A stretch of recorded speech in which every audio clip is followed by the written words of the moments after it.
Thomas Choodapparambil CMI, Carmel engineering college Punnapra manager. നിങ്ങൾക്കറിയാമല്ലോ, അവിടെ അടുത്തുള്ള സ്ഥലം പള്ളിയാണ്, ദേവാലയമാണ്. അച്ഛൻ വരുന്ന അവിടെ നിന്നാണ്. നമുക്ക് അച്ഛനെ ഒത്തിരി സ്നേഹത്തോടെ ആത്മാർത്ഥയോടെ ഈ വചന പ്രഘോഷത്തെ നമുക്ക് സ്വാഗതം ചെയ്യാം.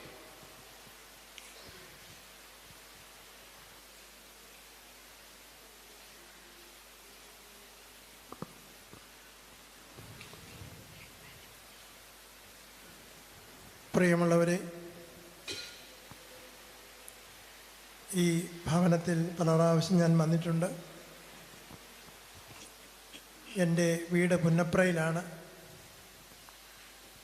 ഞാനും നിങ്ങളെപ്പോലെ ഒരു കുടുംബത്തിൽ ജനിച്ചു വളർന്നു. ചിലർക്കെങ്കിലും എന്നെ അറിയാമെന്ന് ഞാൻ വിചാരിക്കുന്നു.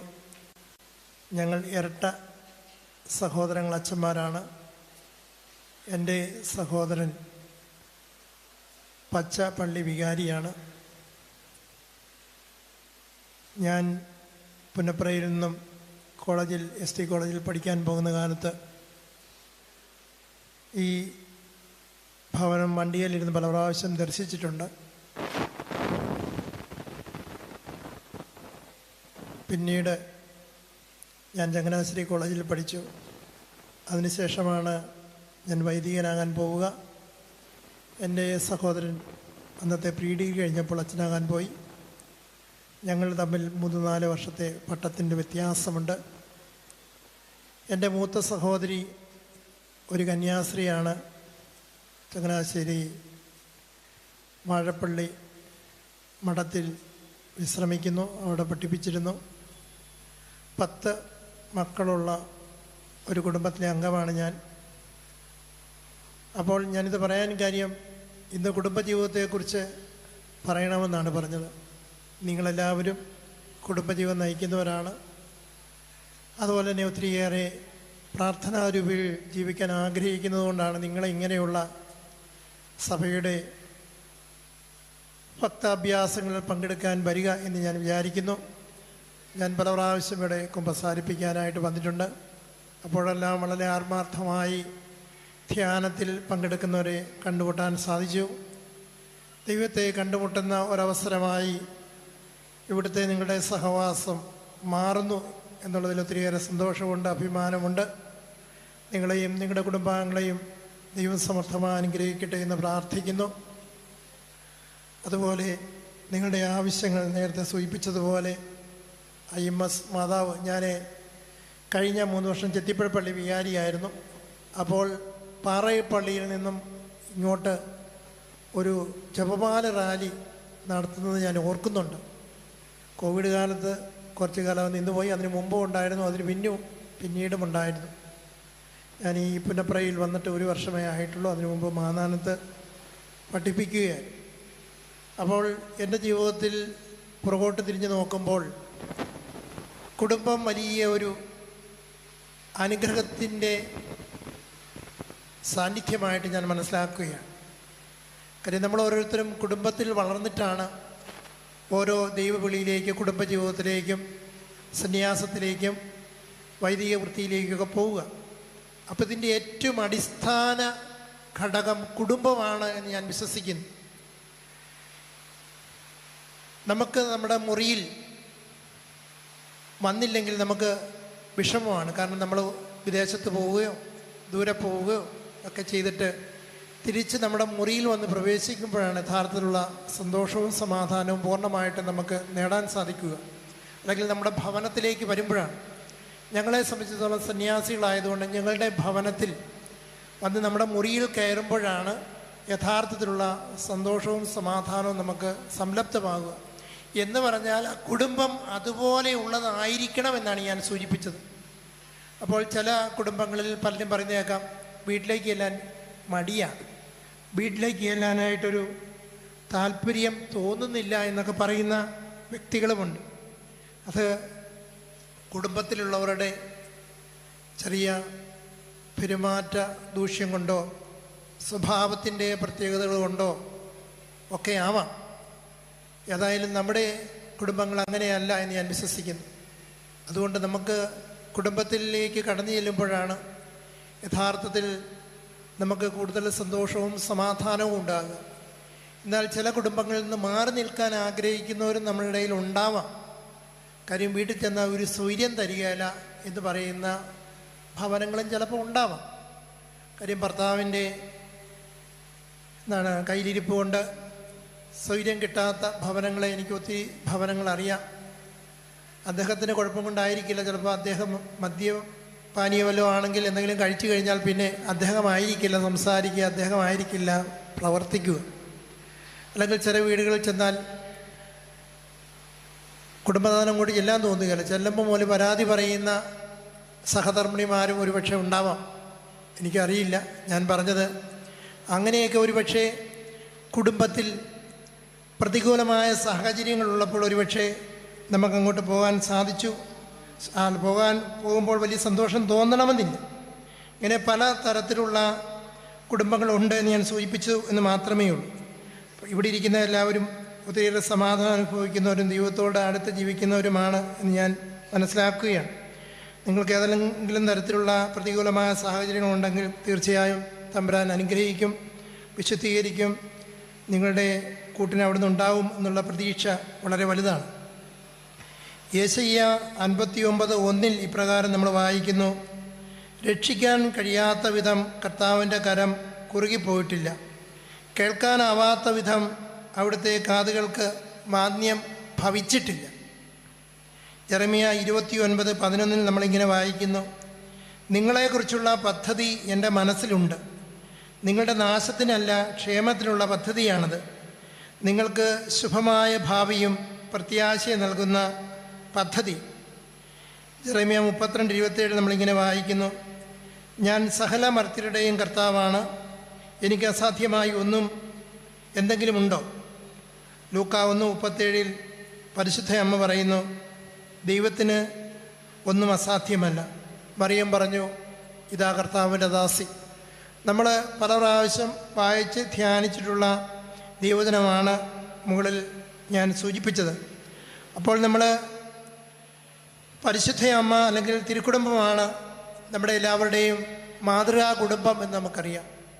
ഇന്നിവിടെ നമ്മൾ കേട്ട ദൈവവചനം പരിശുദ്ധ അമ്മ ദൈവദൂതൻ പറഞ്ഞതിന് മറുപടി പറയുകയാണ്: ഇതാ കർത്താവിൻ്റെ ദാസി, നിൻ്റെ വചനം പോലെ എന്നിൽ ഭവിക്കട്ടെ എന്ന്. അപ്പോൾ ഈ വാക്ക് പറഞ്ഞ നിമിഷം മുതൽ കുടുംബജീവിതത്തിലേക്ക് പ്രവേശിച്ച പരിശുദ്ധ അമ്മയ്ക്ക് ജീവിതത്തിലുടനീളം ബുദ്ധിമുട്ടുകളും പ്രയാസങ്ങളും സങ്കടങ്ങളുമേ ഉണ്ടായിട്ടുള്ളൂ എന്ന് നമ്മൾ വിലയിരുത്തിയാൽ മനസ്സിലാവും.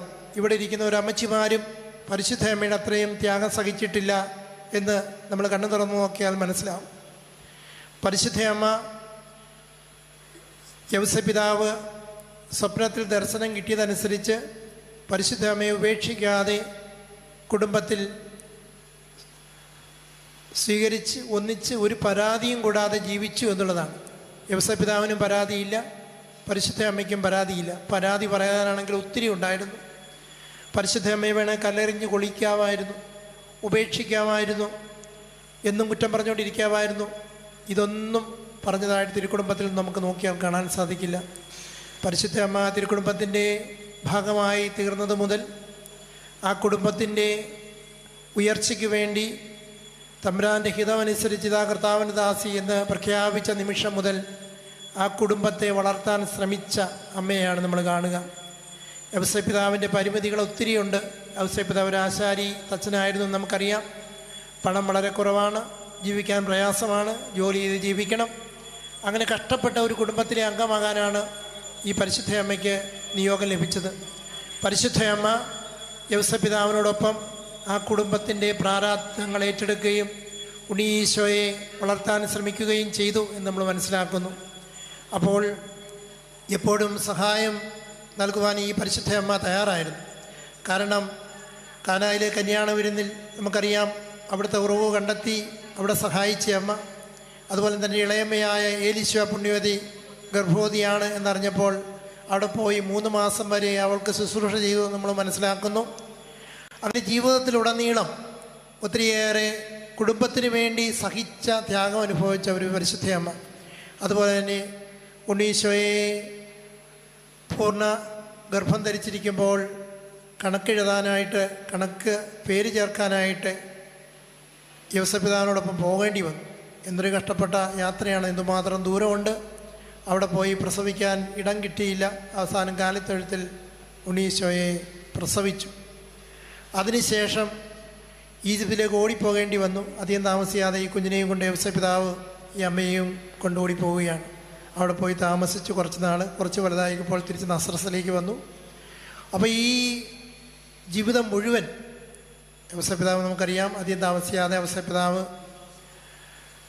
ബാലനായിരുന്ന ഈശോയുടെ യോസേപ്പിതാവ് അല്ലെങ്കിൽ പിതാവ് നിത്യസമ്മാനത്തിനായി വിളിക്കപ്പെടുകയാണ്.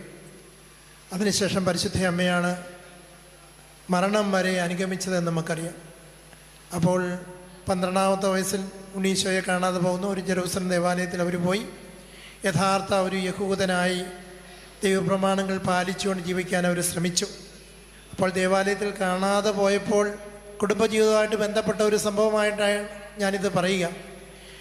ദേവാലയത്തിൽ കാണാതെ പോയപ്പോൾ 3 ദിവസം കഴിഞ്ഞപ്പോൾ അത് തിരിച്ചു ചെന്ന് അന്വേഷിച്ച് കഷ്ടപ്പെട്ട് കണ്ടുപിടിച്ചപ്പോൾ പരിശുദ്ധ അമ്മ പറയുന്ന ഒരു തിരുവാക്യമുണ്ട്. നിൻ്റെ പിതാവും ഞാനും ഉത്കണ്ഠയോടുകൂടി നിന്നെ അന്വേഷിക്കുകയായിരുന്നു. അതാണ് ഏറ്റവും പ്രധാനപ്പെട്ട കാര്യം. നിൻ്റെ പിതാവും ഞാനും.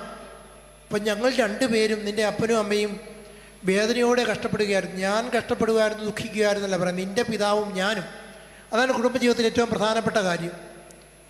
ഒരാളല്ല കഷ്ടപ്പെടുക, ഒരാളല്ല ദുഃഖിക്കുക, ഒരാളല്ല വേദനിക്കുക, ഒരാളല്ല സന്തോഷിക്കുക. കുടുംബത്തിൽ 2 പേരും, ഭാര്യയും ഭർത്താവും ഒന്നിച്ച് സന്തോഷിക്കുന്നു, ഒന്നിച്ച് ദുഃഖിക്കുന്നു, ഒന്നിച്ച് ആകുലപ്പെടുന്നു. ഈശോയെ കണ്ടെത്തി കഴിയുമ്പോൾ അവർ 2 പേരും സന്തോഷിക്കുന്നു. ഇതാണ് കുടുംബജീവിതത്തിൻ്റെ അടിസ്ഥാന തത്വം എന്ന് ഞാൻ വിചാരിക്കുക. അപ്പം മാതാവ് അത്രയും മാതൃകയായിട്ടാണ് ഇത്രയേറെ കഷ്ടപ്പാടുകളും ദുഃഖങ്ങളും പ്രയാസങ്ങളും ഒക്കെ ഉണ്ടെങ്കിൽ ഒരിക്കലും പരാതി പറഞ്ഞതായിട്ട് സുവിശേഷത്തിൽ നമ്മൾ കാണുന്നില്ല. അതും കുടുംബത്തിൻ്റെ ഒരു വലിയ മഹാത്മ്യമാണ്. ആരോടും പരാതിയില്ല. മാതാവിനും പരാതിയില്ല, യോസേപ്പിതാവിനും പരാതിയില്ല. പരാതിയില്ലാതെ ഇത്രയും ദുർഘടമായ വഴികളിലൂടെ കടന്നുപോയ ദാരിദ്ര്യം, ഒത്തിരിയേറെ ടെൻഷൻ, പ്രയാസങ്ങൾ, നമ്മുടെ ഒരു കുടുംബം അനുഭവിക്കുന്നതിൽ കൂടുതൽ പ്രയാസം അനുഭവിച്ചെങ്കിലും ഒരു പരാതി പറഞ്ഞതായിട്ട് നമ്മൾ പാരമ്പര്യത്തിൽ പോലും കേട്ടിട്ടില്ല. അപ്പോൾ ഞാൻ പറഞ്ഞത് അത്ര മഹത്തായ ഒരു കുടുംബമെന്ന് തിരുക്കുടുംബത്തെ നമ്മൾ വിളിക്കുന്നത് അതുകൊണ്ടാണ്. നമുക്ക് മാതൃകയായ ഒരു വലിയ കുടുംബം. ഉണ്ണീശോയെ വളർത്തി ദൈവത്തിന് സമർപ്പിച്ചു. പിന്നെ ഈശോയുടെ വഴിയിൽ ഈശോ 3 വർഷം ചുറ്റി സഞ്ചരിക്കുകയായിരുന്നു. അവർക്ക് പരിശുദ്ധ അമ്മയ്ക്ക് വലിയ ഹോൾഡൊന്നും ഉണ്ടായിരുന്നതായിട്ട് നമുക്കറിയാലോ. പരിശുദ്ധ അമ്മ ഒരുപക്ഷെ വീട്ടിൽ താമസിച്ച് കാണും, വല്ലപ്പോഴും ഈശോയെ കാണാൻ പോയി കാണും. പോകുന്ന വഴിക്ക് ഒത്തിരിയേറെ അത്ഭുതങ്ങൾ ചെയ്യുന്നു. ചിലപ്പം ഒത്തിരിയേറെ മറ്റുള്ളവരുടെ പരിഹാസത്തിന് വിഷയമാകുന്നു. ഇതൊക്കെ കേൾക്കുമ്പോഴും ഒരുപക്ഷെ ഒത്തിരിയേറെ വേദന സഹിച്ചു കാണും.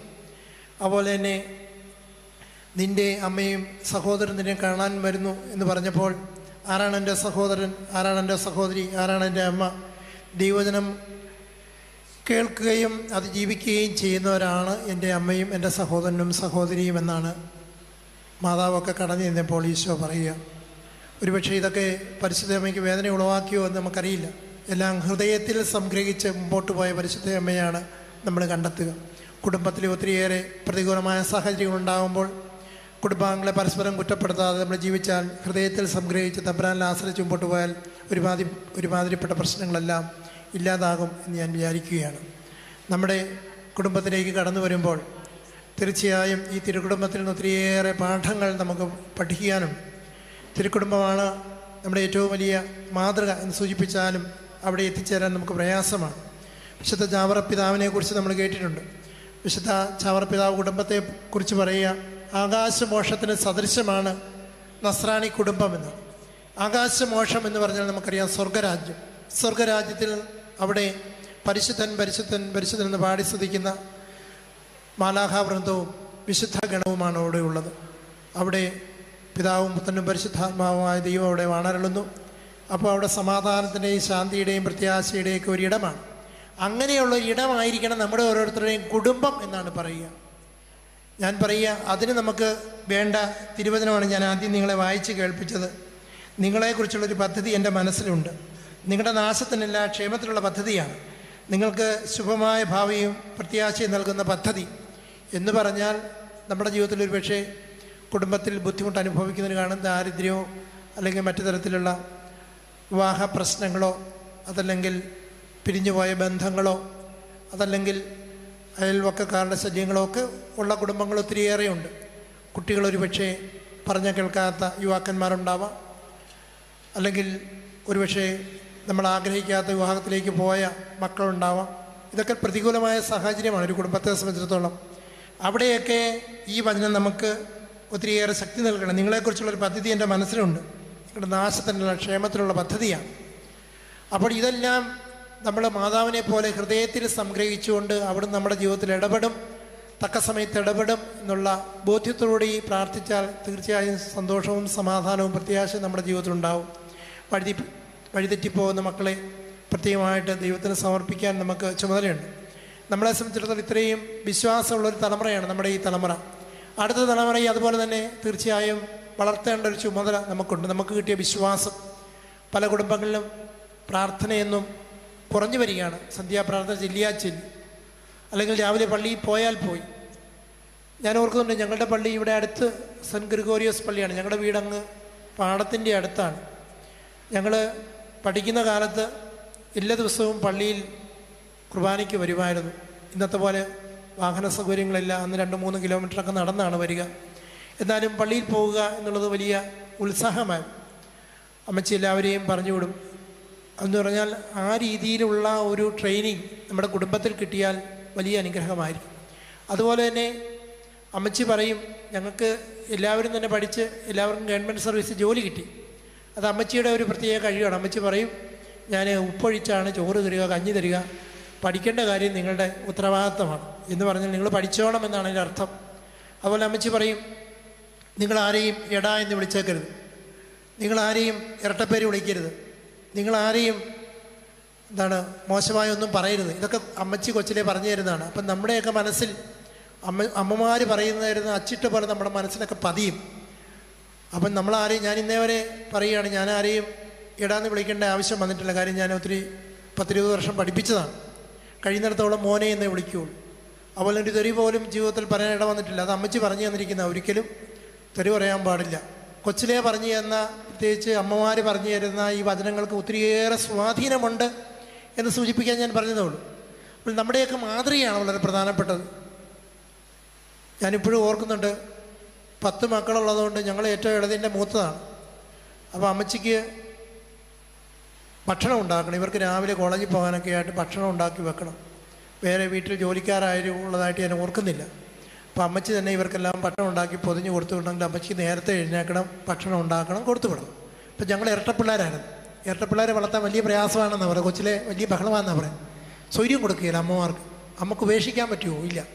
അതുകൊണ്ട് ഞാൻ ഓർക്കുന്നുണ്ട്, ഞങ്ങളുടെ അമ്മച്ചി ഭക്ഷണം ഉണ്ടാക്കുന്ന അവിടെ ഒരു ഡോറുണ്ട്, ഒരു വാതിൽ, അവിടെ 2 പട്ടിയെ അടിച്ചിരിക്കുകയാണ്. കാര്യം ഞങ്ങളങ്ങോട്ട് ചെന്ന് അല്ലെങ്കിൽ അന്ന് ചട്ടയും മുണ്ടുമൊക്കെ എഴുതുക, അമ്മച്ചിയെ പിടിക്കാതിരിക്കാൻ, ശല്യം ചെയ്യാതിരിക്കാൻ അച്ചാരെ അടിച്ചു കൊടുത്തിരിക്കുന്നതാണ്. 2 പട്ടിക. അപ്പം ഞങ്ങളതെ പിടിച്ചുകൊണ്ട് നിന്നോളൂ. നമുക്ക് അമ്മയെ കണ്ടാൽ മതിയല്ലോ, അമ്മയുടെ മേത്ത് ഓടണമെന്ന് നമുക്കില്ല. ഞങ്ങൾ 2 പേരുള്ളതുകൊണ്ട് അങ്ങനെ ഒരു വിഷയവുമില്ല. എന്നാലും ഓടി അമ്മയെ കാണാനായിട്ട് പോകും. മനസ്സിലായോ? അപ്പോൾ അവിടെ നിന്നുകൊണ്ട് അമ്മ എന്തെങ്കിലുമൊക്കെ പറയും, ഞങ്ങൾ കേൾക്കും, ഞങ്ങൾ അവിടെ ഇരിക്കും, ചിരിക്കും, കളിക്കും, അങ്ങനെ അങ്ങ് പോയി. ഞാൻ പറഞ്ഞത്, ഈ അമ്മമാർ അല്ലെങ്കിൽ വീട്ടിലെ അപ്പന്മാർ നമുക്ക് പകർന്നു തന്ന ഒരു വിശ്വാസമുണ്ട്. അതുപോലെ വൈകുന്നേരം ഇന്ന സമയം എന്ന് പറഞ്ഞു കഴിഞ്ഞാൽ എല്ലാവരും വന്നിരിക്കണം, എല്ലാവരും കുരിശ് വരയ്ക്കണം, എല്ലാവരും പ്രാർത്ഥിക്കണം, മുട്ടുമയെന്ന് കൊന്ത് ചെല്ലണം. കുറേ അധികം പ്രാർത്ഥനകൾ അന്നുണ്ടായിരുന്നു. ഇന്ന് അത്രയും പ്രാർത്ഥനയൊക്കെ ചെല്ലുന്നവരുണ്ടോ എന്ന് നമുക്കറിയില്ല. ഞാൻ പറഞ്ഞു, അങ്ങനെ ഒരു പാരമ്പര്യമായിരുന്നു നമ്മുടെ സഭയിലുണ്ടായിരുന്നത്. അപ്പം ആ ഒരു കുടുംബ പശ്ചാത്തലത്തിലേക്ക് തിരിഞ്ഞു നോക്കുമ്പോൾ പിന്നെ വേറൊരു കാര്യം കൂടെ പറയാം. അമ്മച്ചിയൊക്കെ പറഞ്ഞു കേട്ടിട്ടാണെന്ന് തോന്നുന്നു. ഞങ്ങളുടെ കുടുംബത്തിൽ ഈ 10 പേരുണ്ടെങ്കിലും ആരും അല്പം പോലും മദ്യം കുടിക്കുന്നവരില്ല. മദ്യമാണല്ലോ ഇന്ന് കുടുംബങ്ങൾക്ക് നാശമായിട്ട് വരിക. എല്ലാവർക്കും ജോലിയുണ്ട്, എല്ലാവർക്കും സൗകര്യങ്ങളും ഉണ്ട്, എല്ലാം ഉണ്ട്. പക്ഷേ ആരും ഒരു തുള്ളി വെള്ളം പോലും കുടിച്ചതായിട്ട് എനിക്കറിയാൻ പാടില്ല. അപ്പം അങ്ങനെയുള്ളൊരു കുടുംബത്തെ വാർത്തെടുക്കുക എന്നാണ് നമ്മുടെയൊക്കെ ഉത്തരവാദിത്വം. ആരും വിദേശത്തും പോയിട്ടില്ല. കാര്യം ഇവിടെയൊക്കെ എല്ലാവർക്കും ജോലി കിട്ടിയതുകൊണ്ട് ആരും വിദേശം അന്വേഷിച്ചില്ല. ഇപ്പോഴത്തെ കുഞ്ഞുങ്ങൾ 5ാം ക്ലാസ്സിൽ പഠിക്കുന്ന കുഞ്ഞുങ്ങളോട് ഞാൻ പഠിപ്പിക്കുമ്പോൾ ചോദിച്ചു കഴിഞ്ഞാൽ അവർ നിങ്ങൾക്ക് എവിടെ ജോലി കിട്ടാൻ താല്പര്യം എന്ന് വെച്ചാൽ ഇന്ത്യയിൽ പോകാൻ താല്പര്യമില്ല, വിദേശത്ത് പോകണമെന്ന് പറയാൻ എല്ലാവരും കൂടെ കൈവെക്കും. അങ്ങനെ ഒരു സാഹചര്യം നമ്മുടെ നാട്ടിൽ വന്നിട്ടുണ്ട്. ഞാൻ പഠിക്കുന്ന കാലത്തും അതൊക്കെ ഉണ്ട്. ഇവിടെ ജോലി കിട്ടാൻ പ്രയാസമൊക്കെ ഉള്ളവർ അന്നും ഉണ്ടായിരുന്നു. ഞാൻ പറഞ്ഞ പോലെ ഞാൻ പറഞ്ഞു, MA പാസ്സായി കഴിഞ്ഞിട്ടാണ് സഭയിൽ ചേരുക. അന്ന് എനിക്ക് കോപ്പറേറ്റിലൊക്കെ ജോലി കിട്ടിയാൽ ഞാൻ CMI സഭയിൽ ചേർന്നു, ചെത്തിപ്പുഴയിൽ പോയി ചേർന്നു. SP കോളേജിലാണ് പഠിച്ചത്. തുടർന്ന് ഈ സന്യാസം ജീവിതം ഇന്ന് വരെ നടത്തുകയാണ്. എൻ്റെ ജീവിതത്തെക്കുറിച്ച് ഞാൻ തുറന്നു പറഞ്ഞാൽ, വീട്ടിൽ നിന്ന് കിട്ടിയ ഈ ഫോർമേഷൻ കൊണ്ട് എനിക്ക് ഒരിക്കലും ഒരു സങ്കടമോ ഒരു വിഷമോ ഒരു നിരാശയോ ജീവിതത്തിൽ ഉണ്ടായിട്ടില്ല. എപ്പോഴും സന്തോഷമായിട്ട് സമാധാനമായിട്ട് ജീവിക്കാനുള്ള കൃപ ദൈവം തന്നിട്ടുണ്ട്. ഇന്ന് രാവിലെ ഞാൻ പറയാം, രാവിലെ ഞാൻ 5 മണിക്ക് എഴുന്നേറ്റ് ഇവിടെ അടുത്തുള്ള ഒരു പള്ളിയിൽ കുർബാനയ്ക്ക് പോയതാണ്. പുന്നമട പള്ളി കുർബാന കഴിഞ്ഞിട്ട് അടുത്ത ഒരു കുർബാനയ്ക്കും ചാത്തത്തിനും വേണ്ടി കരുവാറ്റ കരീപ്പള്ളിയിലുണ്ട്. അവിടെ പോയത് കൊണ്ടാണ് ഞാൻ ചിലപ്പോൾ ഇച്ചിരി താമസിക്കുമെന്ന് ഇവിടെ വിളിച്ച് പറഞ്ഞ്, പക്ഷെ സമയത്ത് എത്താൻ പറ്റി.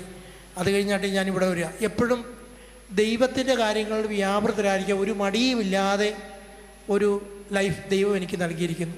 അതാണ് നമ്മൾ ഏത് ജീവിതം തിരഞ്ഞെടുത്തോ അവിടെ സന്തോഷമായിട്ട് ജീവിക്കാൻ നമുക്ക് സാധിച്ചാൽ അതല്ലേ ഏറ്റവും വലുത്. ഈ ലോകത്തിൽ സമാധാനത്തോടെ സന്തോഷത്തോടെ ജീവിക്കുക പ്രധാനപ്പെട്ട കാര്യം. കുറേ പണം കൂട്ടിയിട്ടോ കുറേ സ്ഥാനമാനങ്ങൾ അലങ്കരിച്ചിട്ടോ ഒരു കാര്യവും ഉള്ളതായിട്ട് എനിക്ക് തോന്നുന്നില്ല. അതിനേക്കാൾ ഏറ്റവും പ്രധാനം നമ്മൾ ഈ ഭൂമിയിൽ എത്ര വർഷം ജീവിച്ചോ ആ കാലഘട്ടത്തോളം സന്തോഷമായി സമാധാനമായി ദൈവത്തിന് നന്ദി പറഞ്ഞ് ജീവിച്ചാൽ നമുക്ക് ജീവിതം സന്തോഷകരമാകും. ഒരിക്കലും പരാതി പറഞ്ഞ് ജീവിച്ചാൽ നമ്മുടെ സന്തോഷം ഒരിക്കലും നീണ്ടുപോകും. അതിൻ്റെ അർത്ഥം ഇത്രയേ ഉള്ളൂ, ജീവിതത്തിൽ ബുദ്ധിമുട്ടുള്ളവരുണ്ട്, പ്രയാസങ്ങളുള്ളവരുണ്ട്, സന്തോഷമുള്ളവരുണ്ട്, അനുഗ്രഹങ്ങളുള്ളവരുണ്ട്. പക്ഷേ എല്ലാവരുടെയും ജീവിതത്തിൽ ദൈവം ഏതെങ്കിലും തരത്തിലുള്ള കൃപകൾ അനുഗ്രഹങ്ങൾ വർഷിച്ചിട്ടുണ്ട്. നമ്മൾ മുമ്പോട്ട് നോക്കി നമ്മുടെ കുറവുകൾ മാത്രം പരാതികൾ മാത്രം ദൈവത്തോട് പറഞ്ഞുകൊണ്ടിരുന്നാൽ ഒരിക്കലും നമുക്ക് സമാധാനം ഉണ്ടാകില്ല. നമ്മൾ ചെയ്യേണ്ടതാണ് നമ്മുടെ ജീവിതത്തിൽ ദൈവം നൽകിയിരിക്കുന്ന അനുഗ്രഹങ്ങളെക്കുറിച്ച് ഓർക്കുക, നന്ദി പറയുക. തീർച്ചയായും നിങ്ങൾക്കൊക്കെ മക്കളുള്ളവരാണ്, മക്കളെക്കുറിച്ച് ദൈവത്തിന് നന്ദി പറയുക. ദൈവം നമ്മളെ കൈപിടിച്ച് നടത്തിയ ഒത്തിരിയേറെ നല്ല അനുഭവങ്ങൾ നിങ്ങളുടെ എല്ലാവരുടെയും ജീവിതത്തിലുണ്ട്. അതേക്കുറിച്ച് ആദ്യം നിങ്ങൾ ദൈവത്തോട് നന്ദി പറയുക, ദൈവത്തിൻ്റെ മുമ്പിലായിരിക്കുക. ഇത്രയും പ്രായം ജീവിക്കാൻ ദൈവം അവസരം നൽകി, മറ്റ് അസുഖങ്ങളൊന്നും ഇല്ലാതെ. ഈ അസുഖം വന്നാൽ അതിൽ നിന്നൊക്കെ ദൈവം രക്ഷപ്പെടുത്തി.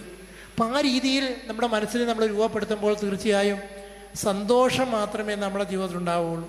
മറ്റുള്ളതെല്ലാം ദൈവം നടത്തും എന്നുള്ള വിശ്വാസം നമുക്കുണ്ടെങ്കിൽ നമ്മുടെ സങ്കടങ്ങൾ മാറിക്കിട്ടും. ഏറ്റവും അത്യാവശ്യമായിട്ട് ഞാൻ പറയുക, ദൈവത്തിന് നന്ദി പറയുന്ന ഒരു മനസ്സ് നിങ്ങൾക്കുണ്ടെങ്കിൽ നിങ്ങളെന്നും സന്തോഷമുള്ളവരായിരിക്കും.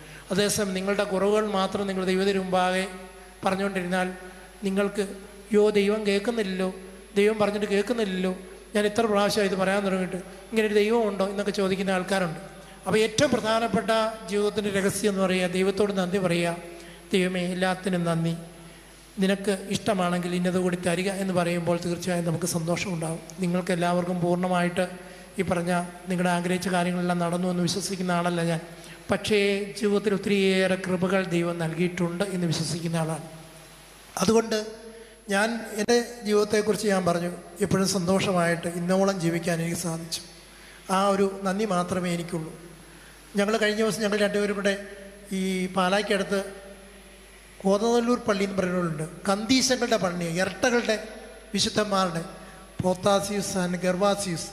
ഞങ്ങൾ ഈ കഴിഞ്ഞ 19-ാം തീയതി അവിടെ പോയി വിശുദ്ധ ബലി അർപ്പിച്ചു. ഇരട്ടകളെല്ലാം കൂടെ സംഗമിച്ചായിരുന്നു. അപ്പം ഞങ്ങൾ അച്ഛന്മാരും 5-6 ഇരട്ടകളുണ്ട്, അവരെല്ലാവരും ഇവിടെ വന്നിരുന്നു. കുറേ വർഷങ്ങളായിട്ട് ഞങ്ങളവിടെ പോകുന്നതാണ്, എവിടെയാണെങ്കിലും ആ ദിവസം അവിടെ പോകും. അപ്പം നമുക്ക് അത് തന്നെ വലിയ സന്തോഷമാണ്. ഇരട്ടകളെ കാണുക എന്ന് പറയുന്നത് വലിയൊരു സന്തോഷമാണ്. അമ്മമാർക്ക് 2 ഇരട്ടകളെ കാണുക വളർത്താൻ പ്രയാസമാണ്, എന്നാൽ ഇരട്ടകളെ കാണുക വലിയ സന്തോഷമാണ് അല്ലേ. അപ്പോൾ ഇരട്ടകളായ അച്ഛന്മാരെ കാണുക എന്ന് പറയുമ്പം ഞങ്ങളുടെ അമ്മയ്ക്കൊക്കെ വലിയ സന്തോഷമായിരിക്കും. ഇപ്പം അമ്മയില്ല, മരിച്ചുപോയി. ഞാൻ ചെത്തിപ്പുഴ വികാരിയായിരുന്ന കാലത്ത് 2006 അമ്മച്ചി മരിച്ചുപോയി. ഞാൻ BA പഠിക്കാൻ പോകുന്ന ദിവസം എൻ്റെ അച്ചായനും മരിച്ചു, അത് 82-ലാണ്. അപ്പം ഞാൻ പറഞ്ഞത് അതേപ്പറ്റിയൊന്നും എനിക്ക് സങ്കടമില്ല. കാര്യം ദൈവം എത്ര നാൾ അനുവദിക്കുന്നു അത്ര കാലം അമ്മയും അപ്പനെയൊക്കെ കാണാനാണ് അവസരം. പക്ഷേ അവർ പകർന്നു തന്ന ഒരു നല്ല മാതൃകാ ജീവിതത്തിലൂടെ പ്രാവർത്തികമാക്കാൻ സാധിക്കുക എന്നുള്ളതാണ് വളരെ പ്രധാനപ്പെട്ട കാര്യം. ഞാൻ നേരത്തെ സൂചിപ്പിച്ചു, ഞാൻ ആരെയും തെറി പറഞ്ഞിട്ടില്ല. പക്ഷെ ഞാൻ ഈ പറഞ്ഞ പട്ടം കിട്ടി പിറ്റേ വർഷം അല്ല പിറ്റേ മാസം തന്നെ ഞാൻ മാന്നാനം ഹയർ സെക്കൻഡറിയിൽ പഠിപ്പിക്കാനായിട്ട് എനിക്ക് അനുഗ്രഹം കിട്ടി. അവിടെ സെൻറ്റ് അലോഷ്യസ് ബോർഡിംഗ് ഒരു ബോർഡിംഗ് ഉണ്ട്. അവിടെ കൂടുതൽ പേരും കത്തോലിക്കനാണ് പഠിക്കാൻ വരുന്നത്. ഇവിടുത്തെ പോലല്ല, അവിടെ കാസർഗോഡ് പോലുള്ള പിള്ളേർ ബോർഡിങ്ങിൽ നിന്ന് പഠിക്കുന്നുണ്ട്. പക്ഷെ ഞാൻ അവിടെ ചെന്നപ്പോൾ എനിക്ക് മനസ്സിലായി കത്തോലിക്കരൊക്കെ തെറി പറയുന്നവരുണ്ട് എന്ന് ഞാൻ മനസ്സിലാക്കുന്ന അന്നാണ്. എൻ്റെ നാട് ഈ പുന്നപ്രയിലാണ്, 110 വീട്ടുകാരെ ഉള്ളായിരുന്നു. ഞങ്ങളുടെ വീട്ടിലൊന്നും ആരും ഇതൊന്നും പറഞ്ഞു കേട്ടില്ല, അയലോക്കത്തൊക്കെ പറഞ്ഞ് കേട്ടിട്ടുണ്ട്. അപ്പോൾ എനിക്ക് ആ ബോർഡിങ്ങിൽ ചെന്ന് റെക്ടറായിട്ട് സ്ഥാനമേറ്റ് പിറ്റേ ദിവസം പോലും മനസ്സിലായി കുഞ്ഞുങ്ങളൊക്കെ തെറി പറയും എന്ന് മനസ്സിലായി. പക്ഷെ അത് വീട്ടിൽ തിരുത്താത്തതുകൊണ്ടോ വീട്ടിൽ പറഞ്ഞ് കേൾക്കുന്നതുകൊണ്ടോ എന്താണെന്ന് എനിക്കറിയാൻ പാടില്ല. 10 വർഷം ഞാൻ ബോർഡിംഗ് ഡയറക്ടറായിരുന്നു. അപ്പോൾ ചെമ്പേരി മുതൽ വടക്കേ അറ്റം കാസർഗോഡ് മുതൽ ഇങ്ങോട്ട് പിള്ളേരുണ്ടായിരുന്നു, തിരുവനന്തപുരം വരെയുള്ള പിള്ളേരുണ്ട്. മാന്നാനം ബോർഡിങ്ങാണ് നമ്മുടെ ആദ്യത്തെ ബോർഡിങ്. അവിടെ ഒത്തിരിയേറെ ആളുകൾ പഠിച്ചു പോയിട്ടുണ്ട്. ഇപ്പം പിള്ളേർ കുറവാണ്. ഞാനുള്ളപ്പോൾ 240 പിള്ളേർ വരെയുള്ള കാലമുണ്ട്. ഞാൻ പറഞ്ഞ അപ്പോൾ നമുക്ക് ഈ കത്തോലിക്കരെക്കുറിച്ചും അതുപോലെ നമ്മുടെ കുഞ്ഞുങ്ങളെക്കുറിച്ചും നമ്മുടെ ഫോർമേഷനെക്കുറിച്ചൊക്കെ ഒരു അവയർനെസ് കിട്ടുമെന്ന് ഞാൻ പറയുകയാണ്. അപ്പോൾ മറ്റുള്ളവരുമായിട്ട് ബന്ധപ്പെടുമ്പോഴാണ് ഇങ്ങനെയൊക്കെ ചിന്തിക്കുന്നവരും ഇങ്ങനെയൊക്കെ പ്രവർത്തിക്കുന്നവരും ഇങ്ങനെയൊക്കെ സംസാരിക്കുന്നവരും ഉണ്ട് എന്ന് മനസ്സിലാകുക. എനിക്ക് അന്നേ വരെ അത് മനസ്സിലായിട്ടില്ല. സെമിനാരിൽ നമ്മളൊന്നും കേൾക്കുകയില്ല. പക്ഷേ അത് കഴിഞ്ഞ് ഈ ബോർഡിങ്ങിൽ ചാർജ് ഏറ്റപ്പോഴാണ് എനിക്ക് മനസ്സിലായത് നമ്മുടെ കത്തോലിക്ക കുഞ്ഞുങ്ങൾ ഇതുപോലെ ചീത്തയും തെറിയൊക്കെ പറഞ്ഞ് നടക്കുന്ന ആൾക്കാരുണ്ട്. പക്ഷെ ഇന്നിപ്പം വലിയ ഒരു അത്ഭുതമായിരിക്കില്ല. എൻ്റെ ജീവിതത്തിൽ ഒരു വലിയ അത്ഭുതമായിരുന്നു ഇങ്ങനെയൊക്കെ പറയുന്നവരുണ്ടല്ലോ എന്ന്. അപ്പം കുടുംബത്തിൽ അപ്പനും അമ്മയും പറയുന്ന വാക്കുകൾക്ക് വളരെ പ്രാധാന്യമുണ്ട്. ദേഷ്യം വന്നാലും കുഞ്ഞുങ്ങൾ തെറ്റ് കാണിച്ചാലും ചീത്തയായ ഒരു വാക്ക് പറയാതിരിക്കാൻ നമുക്ക് സാധിച്ചാൽ കുഞ്ഞുങ്ങളുടെ മനസ്സിലത് പതിയില്ല. മറ്റേ കുഞ്ഞുങ്ങളുടെ മനസ്സിലത് പതിയും. അറിയാതെ ദേഷ്യം വരുമ്പോൾ അവരുടെ മനസ്സിലും നാവിലും അത് വന്നു പോകും. അത് വളരെ പ്രധാനപ്പെട്ട കാര്യമാണ്. ഞങ്ങളുടെയൊക്കെ മനസ്സിലത് വരാത്തത് നമുക്കൊരു ചെറിയ പ്രായമാകുന്നവരെ നമ്മളിത് കേട്ടിട്ടില്ല, ഇത് ഇങ്ങനൊന്നും പറയരുത് എന്ന് പറയാനുള്ള അമ്മമാരുടെ വാക്കുകൾക്ക് വലിയ ശക്തിയുണ്ട്. അമ്മമാർ പറഞ്ഞു തന്നാൽ നമ്മൾ അതനുസരിച്ച് ജീവിക്കുകയുള്ളൂ. അത് ആൺപിള്ളേരായാലും പെൺകുട്ടികളായാലും പിന്നെ തോന്നിമാസം പിന്നെ കുറച്ച് കഴിയുമ്പോഴാണ് അവരുടെ ജീവിതത്തിലുണ്ടാകുക. അപ്പോൾ അമ്മമാർ പറഞ്ഞ ആ ബേസിക് ആയിട്ടുള്ള തിയറി നമ്മുടെ എല്ലാവരുടെയും മനസ്സിൽ പതിഞ്ഞ് കിടപ്പുണ്ട്. ഏതോ കാലത്ത് എന്തെങ്കിലും നമ്മളതിൽ നിന്ന് വഴിവിട്ട് പോയെങ്കിൽ മാത്രമേ നമ്മൾ തെറ്റിലേക്ക് വീഴുന്നുള്ളൂ എന്ന് ഞാൻ സൂചിപ്പിക്കുകയാണ്. അപ്പോൾ ഞാൻ സൂചിപ്പിച്ചതുപോലെ നമ്മളുടെ ഭവനത്തിലേക്ക്, നമ്മൾ താമസിക്കുന്ന മുറിയിലേക്ക് ചെല്ലുമ്പോഴാണ് യഥാർത്ഥത്തിൽ നമുക്ക് സന്തോഷവും സമാധാനവും ഉണ്ടാകുന്നത് എങ്കിൽ നമ്മുടെ ഭവനം സമാധാനത്തിൻ്റെ ഒരു ഭവനമാണ്, മാതൃകയുള്ള ഒരു ഭവനമാണ് എന്ന് ഞാൻ ആദ്യം സൂചിപ്പിച്ചു. അതേസമയം ആ വീട്ടിലേക്ക് ചെല്ലാൻ പ്രയാസമാണ്. അവിടെ ചെന്നാൽ കുറ്റം പറയുന്നത് കേൾക്കണം, നമ്മളെ കളിയാക്കും, നമ്മളെ അംഗീകരിക്കില്ല എന്നൊക്കെ തോന്നിയാൽ നമുക്ക് അങ്ങോട്ട് പോകാനൊരു വിഷമം ഉണ്ടാവും. കുടുംബത്തെക്കുറിച്ച് നമ്മൾ പറയാം, കൂടുമ്പോൾ ഇമ്പമുള്ളതാണ് കുടുംബം. അതൊരു നിർവചനമാണ്. കൂടുമ്പോൾ ഇമ്പമുള്ളതെല്ലാം കുടുംബമല്ല. ഒരു 5-6 പേര് ഒന്നിച്ച് വെള്ളം ഒഴിച്ചിട്ട് രാത്രിയിൽ ഇരുന്ന് തമാശ അത് ഇതൊക്കെ പറഞ്ഞാൽ വളരെ രസമായിരിക്കാം, ഇമ്പം ഉണ്ടായിരിക്കാം, പക്ഷേ അത് കുടുംബമല്ല. അപ്പോൾ കുടുംബം എന്ന് പറയുന്നത് അപ്പനും അമ്മയും മക്കളും വല്യപ്പനും വല്യമ്മയൊക്കെ കൂടിയതായിരിക്കും കുടുംബം. ഇനി വല്യപ്പനെയും വല്യമ്മയൊക്കെ നമ്മൾ എത്ര കാര്യമായിട്ട് നോക്കിയോ ആ രീതിയിൽ മാത്രമേ മക്കൾ നമ്മളെ നോക്കുകയുള്ളൂ എന്ന് നമുക്ക് മനസ്സിലാക്കണം. പല ഭവനങ്ങളിലും വല്യപ്പനെയും വല്യമ്മയൊക്കെ ഓൾഡ് ഏജ് ഹോമിൽ കൊണ്ടാക്കുന്ന ഭവനങ്ങളുണ്ട്. ഒത്തിരി കാശുണ്ടാവാം, ചിലപ്പം വിദേശത്താവാം, പക്ഷേ മക്കൾക്ക് നോക്കാൻ സൗകര്യമില്ലാത്തതുകൊണ്ട് പല അമ്മമാരും പല അപ്പന്മാരും ഓൾഡ് ഏജ് ഹോമിലാണ്. അപ്പോൾ അവരെ ശുശ്രൂഷിക്കുന്ന ആൾക്കാർ കാണും, പക്ഷേ അവർക്ക് മക്കളോടൊന്ന് സംസാരിക്കാൻ, മക്കളുടെ സ്നേഹമൊന്ന് അനുഭവിക്കാൻ പലപ്പോഴും കിട്ടുന്നില്ല. അതുകൊണ്ടല്ലേ പറയുന്നത്, ഈ മരിക്കാറാകുമ്പോൾ മരിച്ചു പോകുന്ന ഉറപ്പുണ്ടെങ്കിൽ ഈ ICUവിൽ കയറ്റരുതെന്ന് പറയുന്നു. ICU കയറ്റിയാൽ മക്കളെയും കൊച്ചുമക്കളെയും ഒന്നും കാണിക്കുകയില്ല, അവരവിടെ കിടന്ന് തന്നെ മരിച്ചു പൊക്കോണം. അതേസമയം മരിക്കുമെന്ന് തോന്നിക്കഴിഞ്ഞാൽ പറയാറുണ്ട്, വാർഡിലേക്ക് അല്ലെങ്കിൽ മുറിയിലേക്ക് കൊണ്ടുവരിക, അല്ല വീട്ടിൽ കൊണ്ടുപോവുക, മക്കളുടെ കൈ പിടിച്ച് മക്കളുടെ തലകളിലേറ്റ് മക്കളുടെ ഈശോ മറിയ ഔസേപ്പെ കേട്ട് മരിക്കാൻ സാധിക്കും. ഞാൻ ഓർക്കുന്നുണ്ട്, മുട്ടാറ്റിലാണ് എൻ്റെ അമ്മ വീട്, വെട്ടുപറമ്പെന്ന് പറയും. എൻ്റെ വല്യപ്പൻ എൻ്റെ കൊച്ചിലെ മരിച്ചുപോയി. ഞാൻ ഓർക്കുന്നുണ്ട്, അവിടെ ചെന്നപ്പോൾ എല്ലാവരും ഇവിടെ ചുറ്റിക്കൂടിയിരുന്ന് ഈശോ മറിയ ഔസേപ്പെ എല്ലിക്കൊണ്ട്, വേറെ ഒരു ജോലിയില്ല, എല്ലാവരും ഈശോ മറിയ ഔസേപ്പെ ഇല്ല. അപ്പം മരിക്കാൻ പോകുന്ന ആൾ ഈശോ മറിയ ഔസേപ്പെ കേട്ടോണ്ടിരിക്കുക. അപ്പോൾ അതൊരു ഭാഗ്യപ്പെട്ട മരണമായിട്ട് ഞാൻ മനസ്സിലാക്കണം. അതേസമയം ഹോസ്പിറ്റൽ ICU കയറ്റിക്കഴിഞ്ഞാൽ വല്ലവരും ചൊല്ലിക്കൊടുക്കാനുണ്ടോ, കേൾക്കാനുണ്ടോ, ആരെങ്കിലും കയ്യെ പിടിക്കാനുണ്ടോ, ഒരു ആശ്വാസം കൊടുക്കാനുണ്ടോ? ഇല്ല. അപ്പോൾ ഇന്നത്തെ ഒരു മോഡേൺ ഏജിൽ അങ്ങനെയൊക്കെയാണ്. നമ്മൾ നോക്കാത്തതുകൊണ്ട് മാത്രമല്ല, സിസ്റ്റം അങ്ങനെയൊക്കെ മാറിപ്പോയിരിക്കും. അപ്പോൾ കുടുംബം എന്ന് പറയുന്ന ഒരു റിലേഷൻഷിപ്പാണ് എന്നാണ് ചുരുക്കത്തിൽ പറയാനുള്ളത്. അപ്പനും അമ്മയും മക്കളും തമ്മിലുള്ള ഒരു റിലേഷൻഷിപ്പ്, അവിടെ വലുതും ചെറുതും ഇല്ല എന്നുള്ളതാണ് സത്യം. ഭാര്യയ്ക്ക് ഭർത്താവിന് അഭിപ്രായങ്ങളുണ്ടാവാം, രണ്ടുപേരുടെയും അഭിപ്രായങ്ങൾ കേട്ട്, അല്ലെങ്കിൽ ഞാൻ പറയുന്നത് ശരി, ഞാൻ പറയുന്ന പോലെ നിന്നാൽ മതി, ഞാൻ പറയുന്നത് കേട്ടാൽ മതി എന്നൊക്കെ പറഞ്ഞു കഴിഞ്ഞാൽ അവിടെ ഒരു ഐക്യമോ ഒരു സ്നേഹമോ ഉണ്ടാവില്ല. അപ്പോൾ രണ്ടുപേരും ഒരുപോലെയാണ് എന്ന് വിചാരിച്ചുകൊണ്ട് ഒരു കുടുംബനാഥനും കുടുംബനാഥയും അങ്ങനെ ഒരു തീരുമാനത്തിലെത്തിയെങ്കിൽ മാത്രമേ ആ കുടുംബത്തിൽ പൂർണ്ണമായ സമാധാനം ഉണ്ടാകും. കുഞ്ഞുങ്ങൾ വളർന്ന് വലുതാകും, പല നിലയിൽ ഉന്നതങ്ങളിലേക്ക് എത്തും. അതെൻ്റെ കഴിവാണ് എന്ന് അപ്പനോ അമ്മയോ പറഞ്ഞാൽ ശരിയല്ല.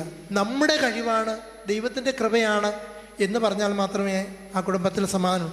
ഒരുപക്ഷെ അപ്പൻ കുട്ടനാട്ടിലാണെങ്കിൽ മുഴുവൻ അധ്വാനിക്കാവും പണ്ടത്തെ കാലത്ത്. ഇപ്പോഴത്തെ കാലത്താണ് എല്ലാം വിദേശത്താണ്. അമ്മയായിരിക്കും വളർത്തുന്നത്, അമ്മയായിരിക്കും അവരെ നേർവഴിക്ക് കൊണ്ടുപോകാൻ നോക്കുന്നത്. അപ്പോഴെല്ലാം എൻ്റെ കഴിവാണ് എന്ന് അമ്മ പറഞ്ഞാൽ ശരിയാവില്ല.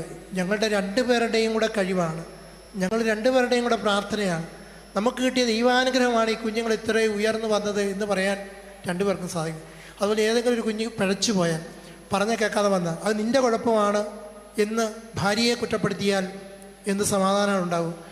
രണ്ടുപേരുടെയും കുഴപ്പം കൊണ്ടാണ് എന്ന് സമ്മതിക്കുന്നിടത്ത് മാത്രമേ അവിടെ സമാധാനവും സന്തോഷവും ഉണ്ടാവുള്ളൂ. അല്ലെങ്കിൽ അവിടെ അസ്വസ്ഥതകൾ ഉടലെടുക്കും. കുഞ്ഞുങ്ങളും അതുപോലെ തന്നെ മാതാപിതാക്കളെ അവർ സ്നേഹിക്കുന്നു, നമ്മളവരെ അംഗീകരിക്കണം. കൊച്ചു കുഞ്ഞായിരുന്നപ്പോൾ അവരോട് സംസാരിച്ചതുപോലല്ല 10, 20, 25 വയസ്സായ പിള്ളേരോട് എല്ലാം കാർക്കശ്യത്തോടെ വരച്ച് വരെ നിർത്താനൊക്കെ ശ്രമിച്ചാൽ നടക്കില്ല. അപ്പോൾ അവർ വലുതായി എന്ന് മനസ്സിലായി കഴിഞ്ഞാൽ അവർക്ക് വേണ്ട ഫ്രീഡം കൊടുക്കണം, അവരെ സ്വതന്ത്രമായിട്ട് പ്രവർത്തിക്കാൻ അനുവദിക്കണമെങ്കിൽ മാത്രമേ അവർ നമ്മളെ അംഗീകരിക്കുകയുള്ളൂ, നമ്മളെ അനുസരിക്കുകയുള്ളൂ. അപ്പോൾ അവരുടെ വാക്കുകൾക്കും വില കൊടുത്ത് അവരോടും കൂടെ ആലോചിച്ച് കുടുംബത്തിലെ കാര്യങ്ങൾ ചെയ്യാൻ ശ്രമിക്കുമ്പോഴാണ് അവർക്കും ഇവിടെ അംഗീകാരമുണ്ട്, ഞങ്ങളുടെ വാക്കുകളും അപ്പനും അമ്മയും കേൾക്കും എന്ന് അവർ വിചാരിക്കണം. അല്ലെങ്കിൽ അപ്പനും അമ്മയും ഇഷ്ടമുള്ള പോലെ ചെയ്യട്ടെ, അവരല്ലേ തീരുമാനിക്കുന്നത് എന്നും പറഞ്ഞ് വിട്ടുകളയും. നമ്മളവരോട് ചർച്ച ചെയ്യില്ല. നമ്മളവരോട് ചർച്ച ചെയ്യാൻ തുടങ്ങുമ്പോൾ തീർച്ചയായും കുടുംബത്തിൻ്റെ മുഖ്യധാരയിലേക്ക് നമ്മുടെ പ്രായമായ മക്കളെല്ലാവരും കടന്നു വരും. പണ്ട് 10 പേരുണ്ടായിരുന്നു പറഞ്ഞു, ഇപ്പോൾ 1, 2, 3 പേരിക്കുള്ളതൊന്നും കുറവാണ്. അപ്പോൾ അവരോടും കൂടെ ആലോചിച്ച് അവരെയും കൂടെ ചിന്തിച്ച് അവരുടെ അഭിപ്രായങ്ങളെ കേട്ട് ഫൈനലായിട്ടൊരു തീരുമാനം അപ്പനെയും അമ്മയും എടുക്കുകയാണെങ്കിൽ അവിടെ ഒത്തിരിയേറെ സന്തോഷവും സമാധാനവും ഉണ്ടാവും എന്ന് ഞാൻ പറയുകയാണ്. ആദ്യത്തെ ഭവനം നമുക്കറിയാം ആദവും ഹവ്വായുടെയും കുടുംബമാണ്. അപ്പം ആദത്തിൻ്റെ വാരിയിലെടുത്താണ് ഹവ്വായെ സൃഷ്ടിച്ചത് എന്ന് നമുക്കറിയാം. ദൈവവുമായിട്ട് വളരെ അടുത്ത ബന്ധമുണ്ടായിരുന്ന ആ കുടുംബം ഒരു തെറ്റ് ചെയ്തു എന്ന് നമുക്കറിയാം. അവർ ദൈവകൽപ്പന ലംഘിച്ചുകൊണ്ട് ആദം ആപ്പിൾ പറിച്ചു തിന്നു. അപ്പോൾ ദൈവം ഉടനെ പ്രത്യക്ഷപ്പെടുകയാണ്. അപ്പോൾ ദൈവം ചോദിച്ചതിന് അവർ മറുപടി പറയുന്നതാണ് തെറ്റ്. പരസ്പരം കുറ്റപ്പെടുത്തുകയാണ്. അന്ന് മുതൽ ആദ്യ മാതാപിതാക്കൾ, നീ എനിക്ക് തുണയായി തന്ന സ്ത്രീ എനിക്ക് ആപ്പിൾ പറിച്ചു തന്നു, ഞാൻ തിന്നു എന്നാണ് ഭർത്താവ് പറയുക, ആദം പറയും.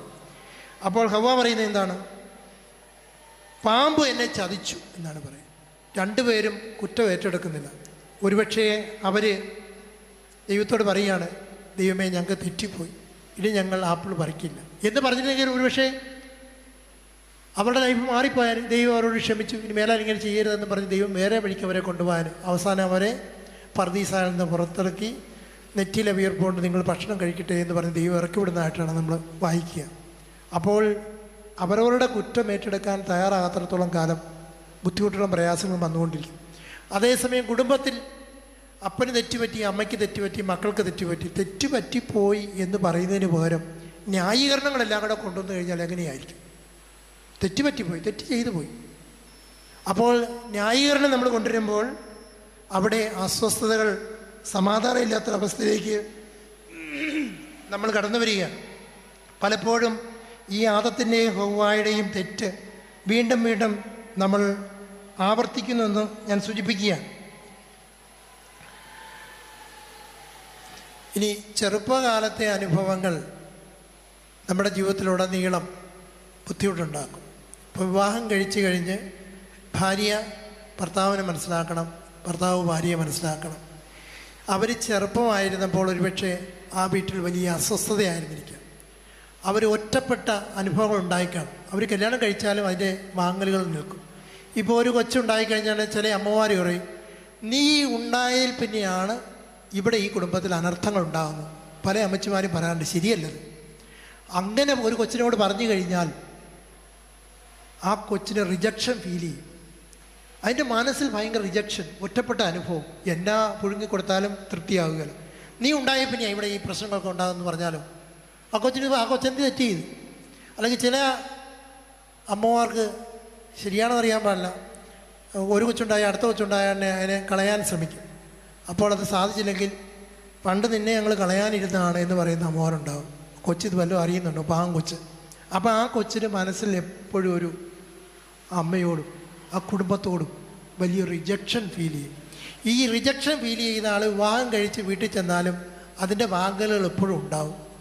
അതുകൊണ്ടാണ് ഞാൻ പറഞ്ഞത്, ഭാര്യയെ നമ്മൾ മനസ്സിലാക്കണം, ഭർത്താവിനെ നമ്മൾ മനസ്സിലാക്കണം. അവർക്ക് ഇന്നുള്ള കുഴപ്പമല്ല, അവർക്ക് ജീവിതത്തിൽ ചെറുപ്പകാലത്തുണ്ടായ പല പ്രശ്നങ്ങളും, സൈക്കോളജിക്കൽ പ്രശ്നങ്ങളും അവർക്ക് ബുദ്ധിമുട്ടാകും. ഇപ്പം ഞാനൊരു വീട്ടിൽ പോയിട്ട് വരികയാണ്. ഈ പറഞ്ഞ കരുവാറ്റായി. എൻ്റെ അനുജൻ കെട്ടിയിരിക്കുന്ന കരുവാറ്റയാണ്. അപ്പം ഞാൻ ആ വീട്ടിൽ ചെന്നു. അനിയൻ്റെ ആളിയൻ എന്നെ വിളിച്ച് വീട്ടിൽ കൊണ്ടുപോയി. അച്ഛാ വീട് വരെ വരണം. അവിടെ അടുത്ത് ചെന്നല്ലേ, ഞാൻ ചെന്നാക്കാന്ന് വിചാരിച്ച് അവിടെ ചെന്നപ്പോൾ ഈ പയ്യൻ എന്നെ വിളിച്ചുകൊണ്ട് പോയ വീട്ടിൽ ഭയങ്കര ഒച്ചത്തിലെ വർത്താനം പറയുള്ളൂ, ഭയങ്കര ഒച്ച. ഞാൻ തന്നെ വിചാരിച്ചു എന്താണ്. അവിടെ അമ്മ മേലാതിരിപ്പുണ്ട്, ഇയാൾ കല്യാണം കഴിച്ചിട്ടില്ല, അയാൾക്ക് കൊച്ചിനെ 8ാം ക്ലാസ്സിൽ വെച്ചൊരു ആക്സിഡൻ്റ് ഉണ്ടായി, കല്യാണം കഴിച്ചിട്ടില്ല. പക്ഷേ അത് കഴിഞ്ഞിട്ട് ഈ പുള്ളി ഒച്ചത്തിൽ ഭയങ്കര ദേഷ്യപ്പെട്ടൊക്കെ സംസാരിക്കുകയുള്ളൂ. അപ്പം ഞാൻ അവിടെ 2 സ്ത്രീകൾ ജോലിക്ക് ഇപ്പോൾ ഉണ്ട്, വേറെ ആരും ഇവിടെ ഇല്ല. ഞാൻ അവരോട് ചോദിച്ചു, ഈ പുള്ളി എൻ്റെ ഇങ്ങനെ വർത്താനം പറയുന്നത്? അത് പണ്ടുപോലെ ഇങ്ങനെയാണ്. എന്താണെന്നറിയാമോ, ഈ ആക്സിഡൻറ്റ് ഉണ്ടായി പിന്നെ ഈ പുള്ളിക്ക് തലയ്ക്കെന്തോ പ്രശ്നം ഉണ്ടായി, അതുകൊണ്ട് കല്യാണം കഴിച്ചിട്ടില്ല, ഭയങ്കര കാശുകാരൊക്കെയാണ്. പക്ഷേ ഭയങ്കര ചൂടായിട്ടൊക്കെ സംസാരിക്കുള്ളൂ. ഞാൻ അച്ഛൻ വരുമെന്ന് പറഞ്ഞാലേ അമ്മ എന്തിയെ, ചപ്പാത്തി എന്തിയെ എന്നൊക്കെ പറഞ്ഞ് പുള്ളി ബഹളം വയ്ക്കുക. ഞാൻ ചോദിച്ചു, ഇത്രയേ ഉള്ള ആ പുള്ളി. പക്ഷേ ആ പുള്ളി ഭയങ്കര ബഹളക്കാരനാണ്. ആ പുള്ളിയുടെ കുഴപ്പമല്ല, തലയുടെ കുഴപ്പമാണ്. പണ്ട് കൊച്ചിലെ ആക്സിഡൻ്റ് ഉണ്ടായപ്പം എന്തോ പറ്റിയതാണ്. അത് നമ്മൾ മനസ്സിലാക്കാതെ ഈ പുള്ളി നമുക്ക് വിധിക്കാൻ പറ്റുമോ, ഈ പുള്ളി എങ്ങനെയാണെന്ന് വിധിക്കാൻ പറ്റുമോ? ഇല്ല. ആ പുള്ളിക്ക് എന്തോ തകരാറ് പറ്റി, ബ്രെയിൻ എന്തോ തകരാറ് പറ്റി. അത് മനസ്സിലാക്കി കഴിഞ്ഞപ്പോൾ എനിക്ക് സന്തോഷമായി. അതുകൊണ്ടാണല്ലോ എന്ന് ഞാൻ പഠിച്ചു. എന്താണ് ചുമ്മാ ചൂടാകുക, അവിടെ ഇങ്ങനെ 2 പെണ്ണുങ്ങൾ ജോലിക്കാരാണെങ്കിലും വിലക്കാരാണെങ്കിലും അവരോട് ചൂടാകുന്നത് ശരിയല്ലല്ലോ എന്ന് ഞാൻ വിചാരിച്ചു. അപ്പോൾ അങ്ങനെ നമ്മൾ ആ ബാക്ക്ഗ്രൗണ്ട്, നമ്മുടെ ജീവിത പങ്കാളിയുടെ ബാക്ക്ഗ്രൗണ്ട് ഒന്ന് മനസ്സിലാക്കി അതനുസരിച്ച് അവരോട് ക്ഷമിക്കാനും അവരെ സ്നേഹിക്കാനും പ്രോത്സാഹിപ്പിക്കാനും ശ്രമിക്കുമ്പോൾ ഒത്തിരി ദൈവാനുഗ്രഹമുണ്ട്. ഇപ്പം സ്കൂളിൽ പഠിക്കാൻ പോകുമ്പോൾ കുഞ്ഞുങ്ങൾക്ക് ചിലപ്പോൾ മാർക്ക് കുറഞ്ഞു പോകും. ഉടനെ അമ്മമാർ പറയും 49 കിട്ടിയില്ല 50 കിട്ടേണ്ടതായിരുന്നു പറഞ്ഞ് വേളം ഉണ്ടാക്കുന്ന അമ്മമാരുണ്ട്.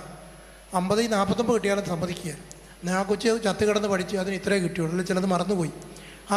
നിനക്ക് നല്ല മാർക്കാണ്, നിനക്ക് നല്ല ഭാവിയുണ്ട്, അടുത്ത പരീക്ഷയ്ക്ക് കൂടുതൽ മേടിക്കണം എന്നും പറഞ്ഞ് പ്രോത്സാഹനം കുടുംബത്തിൽ നിന്ന് ആവശ്യമുണ്ടെന്ന് ഞാൻ സൂചിപ്പിക്കുകയാണ്. നിങ്ങളൊക്കെ അത് കൊടുത്തവരാണ്. ഞാൻ പറഞ്ഞത് അടുത്ത തലമുറയിൽ വരുന്നവർക്ക് ഇപ്പോൾ പള്ളിയിൽ ഒരു പോയി കുർബാനയ്ക്ക് കൂടി, എടാ നിൻ്റെ വായന നല്ല വായനയായിരുന്നു എന്ന് പറയുമ്പോൾ അവർക്ക് പിന്നെയും കൂടാനുള്ള ഈ വോട്ടർ ബോയ്സിന് നല്ല ഒരു സന്തോഷവും ഒരു ഉത്തേജനം കിട്ടും. ആ രീതിയിൽ നമ്മൾ എല്ലാ കാര്യങ്ങളിലും മക്കളെ പ്രോത്സാഹിപ്പിക്കണം. തെറ്റുകൾ അവരുടെ ഭാഗത്ത് വരാം, പരിമിതികൾ അവർക്കുണ്ട് എന്ന് മനസ്സിലാക്കി നമ്മൾ പൂർണ്ണമായിട്ട് അവരെ അംഗീകരിക്കാനും പ്രോത്സാഹിപ്പിക്കാനും ശ്രമിച്ചെങ്കിൽ മാത്രമേ കുഞ്ഞുങ്ങൾ നല്ല രീതിയിൽ വളർന്നു വരികയുള്ളൂ. ഞാൻ ഓർക്കുന്നുണ്ട്, ഞങ്ങളുടെ ദൈവങ്ങളുടെ ഒരു അടിസ്ഥാനമുണ്ട്. ഞങ്ങളിങ്ങനെ വീട്ടിലായിരിക്കുമ്പോൾ 10ാം ക്ലാസ്സിലും 9ാം ക്ലാസ്സിലൊക്കെ പഠിക്കുമ്പോൾ ഞങ്ങൾ 10 പേരുണ്ടെന്ന് ഞാൻ പറഞ്ഞു, 6 ആണും 4 പെണ്ണുമാണ്. അപ്പോൾ അച്ചായൻ ഇങ്ങനെ ഇടയ്ക്കെല്ലാം പറയുമായിരുന്നു, നിങ്ങൾ 2 പേരും വൈദികരായി കാണാനാണ് എനിക്കിഷ്ടം. അത്രയും മാത്രമേ പറയുള്ളൂ, വേറൊന്നും പറയുകയില്ല. 1, 2, 3 പ്രാവശ്യം പറഞ്ഞതേ ഉള്ളൂ. പക്ഷേ അപ്പൻ പറഞ്ഞ ഈ വാക്ക് ഞങ്ങളുടെ മനസ്സിലത് കൊണ്ടു. നിങ്ങൾ 2 പേരും വൈദികരാകുന്നതാണ് എനിക്കിഷ്ടം എന്ന് പറഞ്ഞ്. അപ്പോൾ അതാണ് ഞങ്ങളുടെ ദൈവങ്ങളുടെ അടിസ്ഥാനം. ഈ അപ്പനും അമ്മയും പറഞ്ഞ വാക്കുകൾക്ക് ഒത്തിരി വിലയുണ്ട് എന്ന് ഞാൻ സൂചിപ്പിക്കുകയാണ്. ഇപ്പോഴും ആ മനസ്സ്, ആ ഒരു ഓർമ്മ എൻ്റെ മനസ്സിലുണ്ട്. ഞാൻ പട്ടത്തിന് മറുപടി പ്രസംഗം പറഞ്ഞപ്പോഴും നമ്മൾ കരഞ്ഞു പോകും. അച്ചായൻ പറഞ്ഞ ഈ വാക്ക് പറയുമ്പോൾ നമ്മുടെ കണ്ണിൽ നിന്ന് വെള്ളം വരും എന്ന് പറഞ്ഞാൽ നമ്മുടെയൊക്കെ മനസ്സിനെ അത്രയും സ്പർശിച്ച മാതാപിതാക്കളുടെ പ്രോത്സാഹന വാക്കുകളൊക്കെ വളരെ പ്രധാനപ്പെട്ടതാണ് എന്ന് ഞാൻ സൂചിപ്പിക്കാം. അത് ഭാര്യയോടായാലും ഭർത്താവിനോടായാലും ഒരു നല്ല കാര്യം, നന്നായിട്ട് കാപ്പി ഉണ്ടാക്കി കൊണ്ടുപോകും, നല്ല സൂപ്പറായിരിക്കുന്നു, നന്നായിരിക്കുന്നു എന്ന് പറയുമ്പോൾ അവർക്ക് എന്തൊരു സന്തോഷമായിരിക്കും. എന്തിനു കൊള്ളാം എന്ന് പറഞ്ഞ് പാത്രം തട്ടിക്കളഞ്ഞാലോ അവർക്ക് പിന്നെ ഉണ്ടാക്കാനേ തോന്നുകയില്ല. അതാണ് നമ്മുടെ കുടുംബത്തിൽ പ്രോത്സാഹനത്തിന് വളരെയേറെ കുഞ്ഞുങ്ങളെയും അതുപോലെ തന്നെ പ്രോത്സാഹിപ്പിക്കണം. തിരിച്ചും അവർ പ്രോത്സാഹിപ്പിക്കും. കുഞ്ഞുങ്ങൾ പള്ളിയിലൊന്ന് പാട്ടുപാടി, നല്ല പാട്ടാണ്, നല്ല ഡാൻസാണ് എന്നൊക്കെ പറയുമ്പോൾ അവർക്കുണ്ടാകുന്ന ആ പ്രോത്സാഹനവും സന്തോഷവും നമുക്ക് വാക്കുകളിൽ ഒതുക്കാൻ പറ്റുന്നതല്ല എന്ന് ഞാൻ സൂചിപ്പിക്കുകയാണ്. അപ്പം പലതരത്തിലുള്ള വളർച്ചയുണ്ട്. ഇമോഷണൽ ഗ്രോത്ത്, അതുപോലെ സെക്ഷൽ ഗ്രോത്ത്, അതുപോലെ റിജക്ഷൻ, ഒറ്റപ്പെടൽ, ഇതൊക്കെ കുടുംബത്തിൽ നിന്ന് സ്വായത്തമാക്കേണ്ട കാര്യമാണ്. മക്കൾ വലുതാകുന്നതനുസരിച്ച് ഇവർക്ക് ഇങ്ങനെയുള്ള വ്യത്യാസങ്ങൾ സ്വഭാവത്തിലും പ്രത്യേകതകളിലൊക്കെ ഉണ്ടാവും. അത് ഒബ്സർവ് ചെയ്ത് അവരെ പ്രോത്സാഹിപ്പിക്കുക, അവരെ നേർവഴിക്ക് നയിക്കുക എന്നുള്ളത് മാതാപിതാക്കളുടെ വളരെ കടമയാണ്. അത് വിജയിച്ചെങ്കിൽ മാത്രമേ ഒരു കുടുംബമാകുള്ളൂ. ഈ പരസ്പരമുള്ള ബന്ധങ്ങൾ കുറ്റപ്പെടുത്താതെ ജീവിക്കാനുള്ളൊരു കഴിവ്.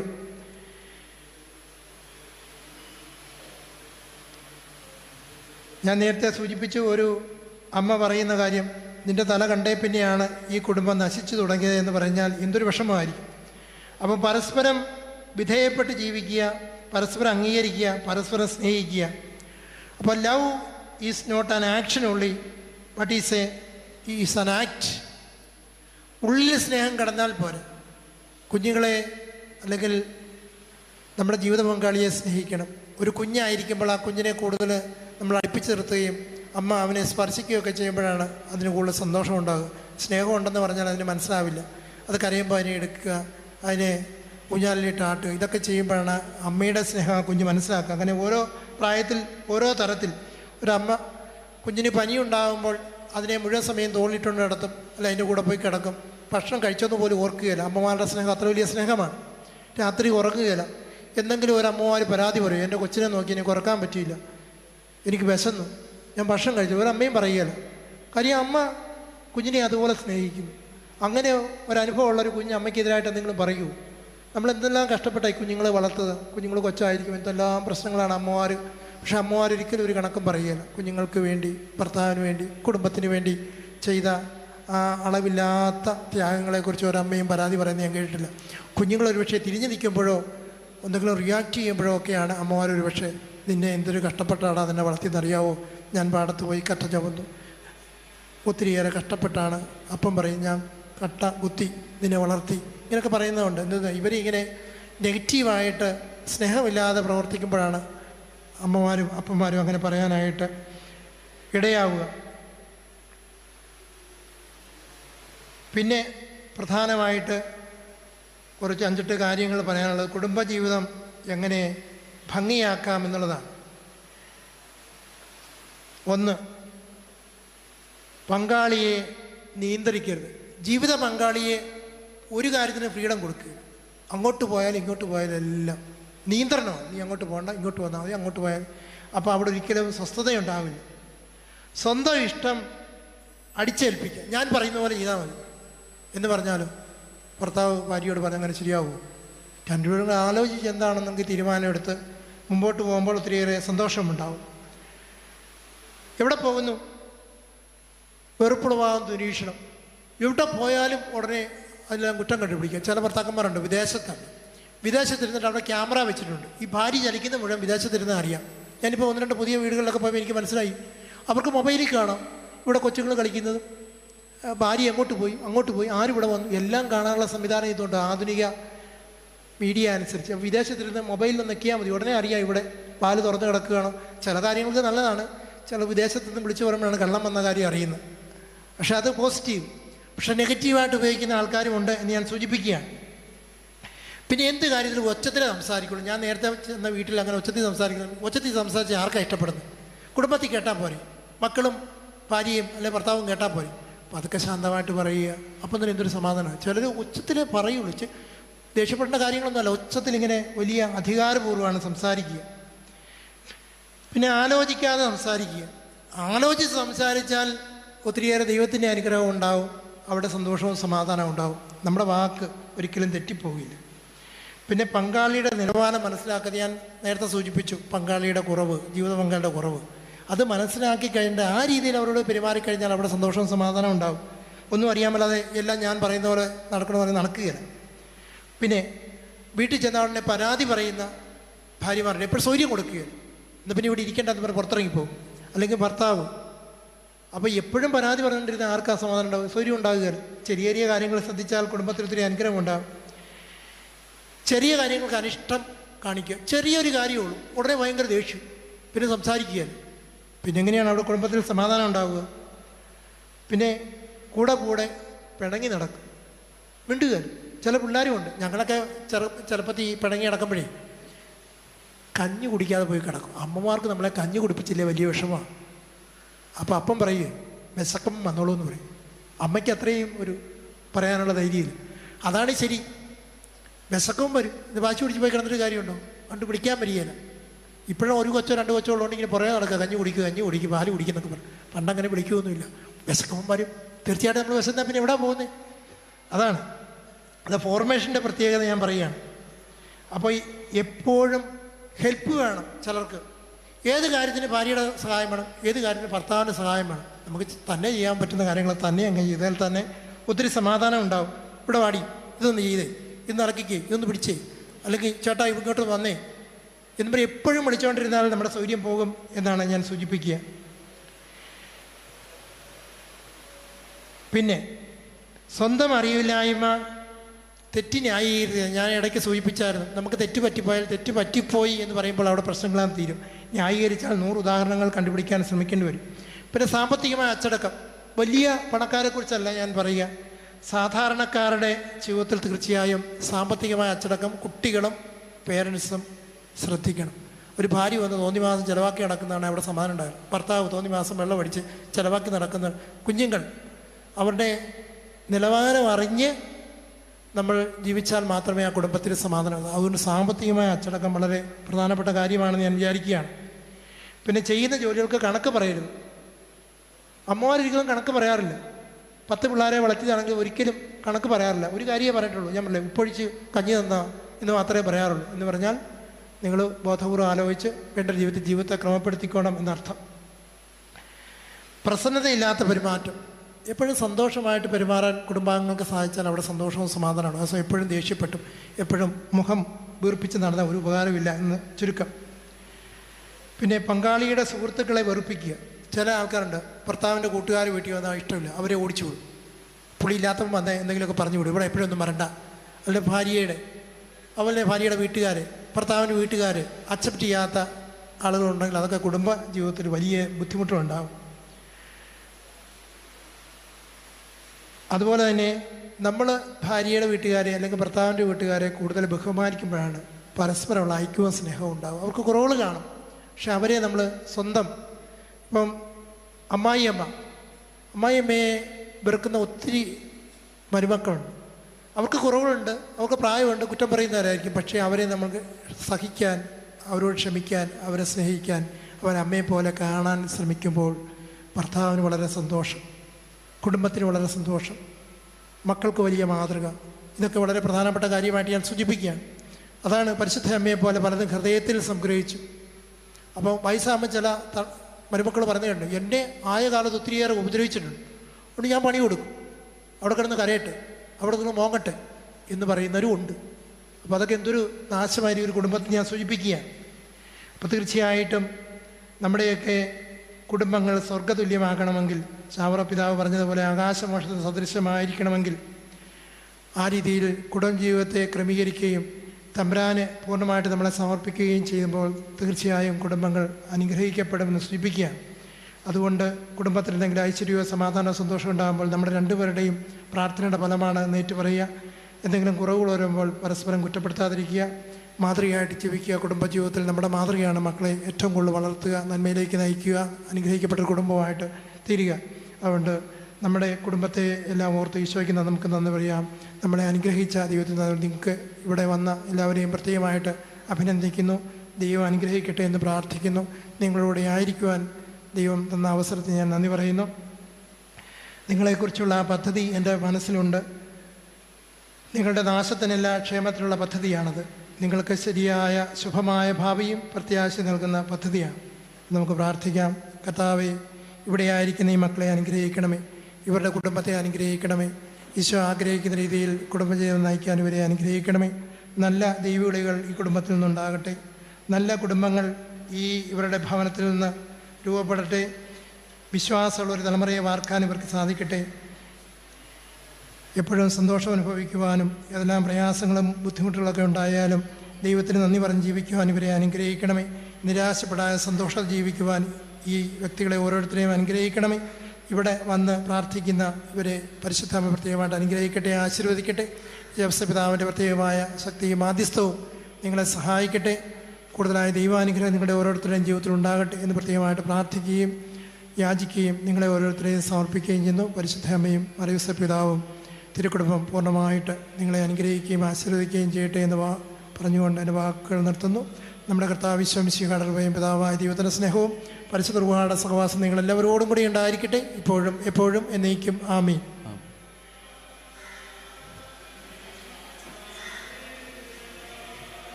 ഈ സമയം നമ്മോട് വചനം പങ്കുവെച്ച് നമ്മുടെ ഹൃദയങ്ങളെ ധന്യമാക്കിയ ഫാദർ തോമസ് ചൂളപ്പറമ്പിലിന് ഹൃദയം നിറഞ്ഞ നന്ദി രേഖപ്പെടുത്തുന്നതോടൊപ്പം തന്നെ അച്ഛൻ്റെ തുടർ പ്രവർത്തനങ്ങളിൽ ദൈവം സമൃദ്ധമായി അനുഗ്രഹിക്കട്ടെ എന്ന് ആശംസിക്കുകയും ചെയ്യുന്നു. നമുക്ക് അച്ഛന് വേണ്ടി IMS അമ്മയുടെ മുമ്പിൽ മാധ്യസ്ഥം യാചിച്ചുകൊണ്ട് ഒന്ന് സ്തുതിച്ച് പ്രാർത്ഥിക്കാം. ഉച്ചത്തിൽ സ്തുതിക്കണം. യേശുവേ നന്ദി, യേശുവേ നന്ദി. Hallelujah, hallelujah, hallelujah, hallelujah. Hallelujah hallelujah hallelujah hallelujah hallelujah hallelujah. സാക്ഷ്യ ശുശ്രൂഷയുടെ സമയമാണ് ഇപ്പോൾ. ഇവിടെ ഇരിക്കുന്ന പലർക്കും IMS അമ്മയുടെ അനുഗ്രഹങ്ങൾ ഒരുപാട് കിട്ടിയിട്ടുണ്ട്. സാക്ഷ്യപ്പെടുത്തുക എന്നത് നമ്മുടെ ദൗത്യമാണ്. നാം അതിൽ വിമുഖത പ്രകടിപ്പിക്കുന്നു. ദൈവം തന്ന നല്ല അനുഗ്രഹത്തിന്, നമുക്ക് കിട്ടിയ അനുഗ്രഹങ്ങൾക്ക് നന്ദി പറയുവാനുള്ള സമയമാണിത്. നിങ്ങളുടെ ഹൃദയങ്ങളെ ഇപ്പോൾ തോന്നിപ്പിക്കുന്നുണ്ടെങ്കിൽ സാക്ഷ്യം പറയണം എന്ന് നിങ്ങളുടെ മനസ്സിനെ പരിശുദ്ധാത്മാവ് നയിക്കുന്നുണ്ടെങ്കിൽ നിങ്ങൾക്ക് സാക്ഷ്യം പറയുവാനായിട്ട് ഇവിടെ വരാം. തന്ന അനുഗ്രഹങ്ങൾക്ക് എപ്പോഴും നമ്മൾ നന്ദിയുള്ളവരായിരിക്കണം. IMS അമ്മ തുടർന്നും നമുക്ക് ഒരുപാട് നന്ദി കിട്ടണമെങ്കിൽ IMS അമ്മയുടെ അത്ഭുതങ്ങൾ നമ്മുടെ ജീവിതത്തിൽ പരിശുദ്ധ അമ്മ തിരുക്കുമാരനോട് മാധ്യസ്ഥം വഹിച്ച് പ്രാർത്ഥിച്ച് നേടിത്തരണമെങ്കിൽ നാം എപ്പോഴും നന്ദിയുള്ളവരായിരിക്കും. സാക്ഷ്യത്തിനായി വിമല പോൾ എന്ന സഹോദരി നമ്മുടെ മുമ്പിൽ വരുന്നു.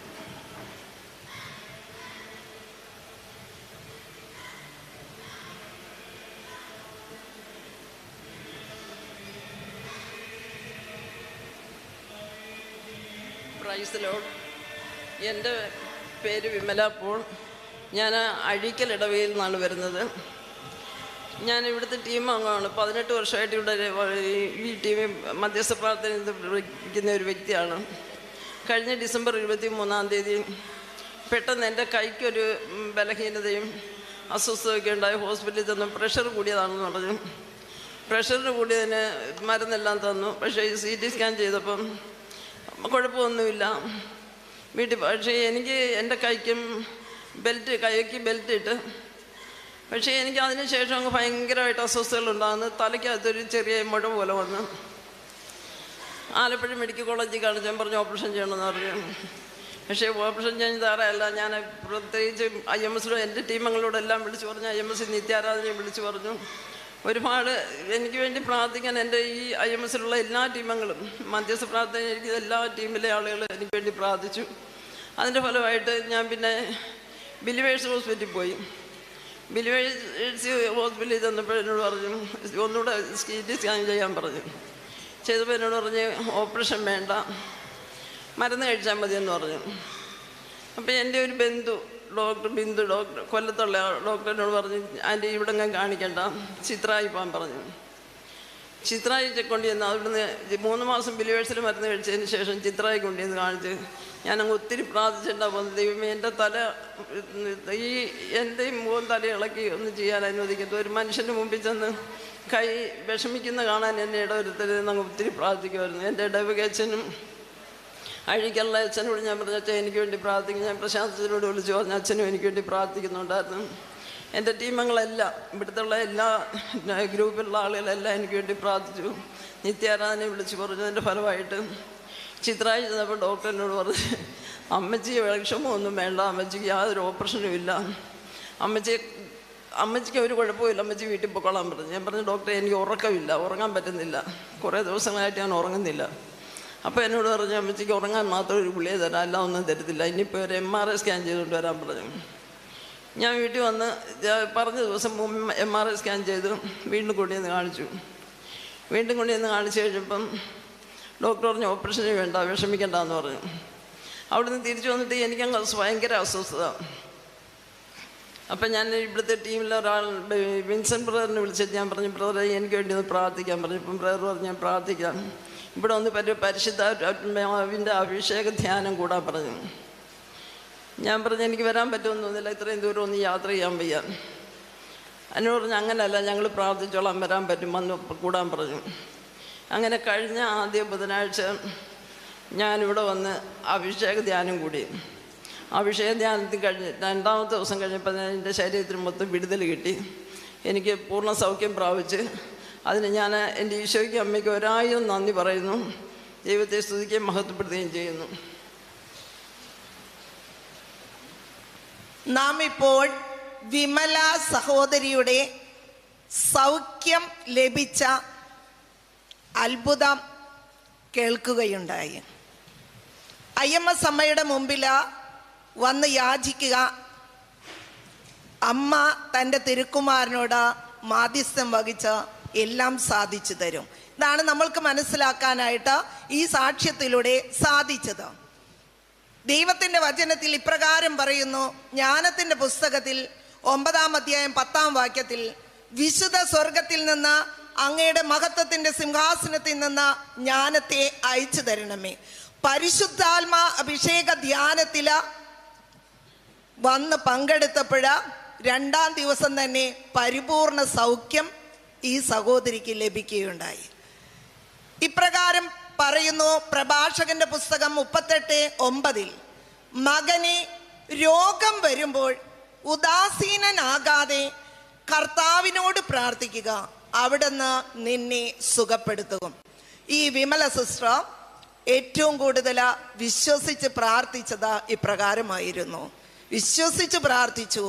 രോഗം വന്നപ്പോൾ എല്ലാവരുടെയും വിളിച്ചു പറഞ്ഞു. നമ്മുടെ മധ്യസ്ഥ പ്രാർത്ഥന കൂട്ടായ്മയിൽ വിളിച്ചു പറഞ്ഞു, നിത്യാരാധനയിൽ വിളിച്ചു പറഞ്ഞു, ഫാദറിൻ്റെ സഹായം തേടി, അറിയാവുന്നവരോടൊക്കെ പറഞ്ഞു.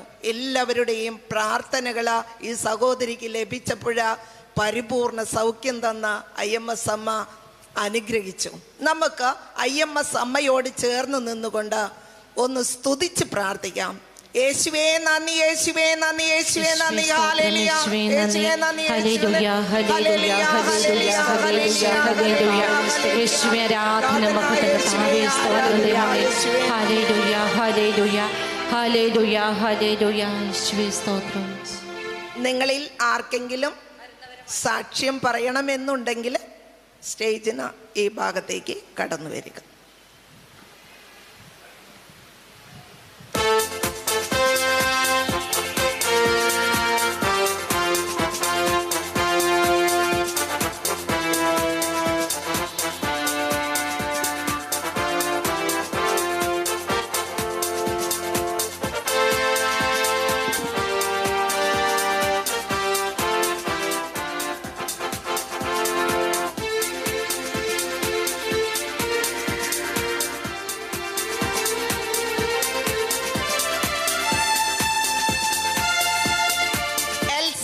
എന്ന സഹോദരി തിരുവമ്പാടിയിൽ നിന്ന് മകന് ലഭിച്ച അനുഗ്രഹത്തിന് നന്ദി പറയുവാനായിട്ട് സാക്ഷ്യപ്പെടുത്തുന്നു.